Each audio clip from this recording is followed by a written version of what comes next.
major headaches even before voters got to their polling place. John Genovese's on your side tonight with why party officials say they did what they did and the plan they have for the future.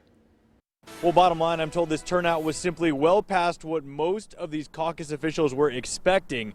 With such a short time frame to work with, they say they did the best they could, and some things were simply out of their control. Caucus goers met with brake lights as far as the eye could see. Been waiting in line for an hour to come a half a mile. When times got tough, some deciding to take a hike. We had to park at Steak and Shake and we just walked. Others braving the backup, not happy when it came time to cast a ballot. They act like they don't want to make it easy for us. It was wild. It was crazy.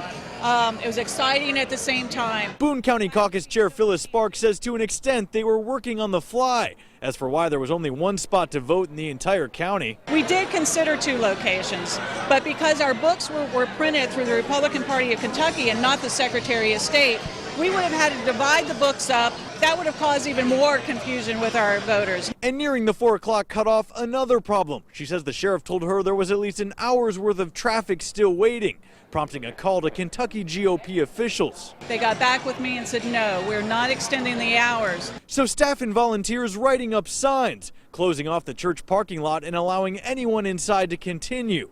It wasn't ideal, Phyllis says, but there was no other option. I think we did really well. If we consider doing this again in 4 years, certainly we will evaluate all of the problems. Now, Phyllis tells me 4 years ago in the regular primary, there were around 9,000 Republican voters in Boone County.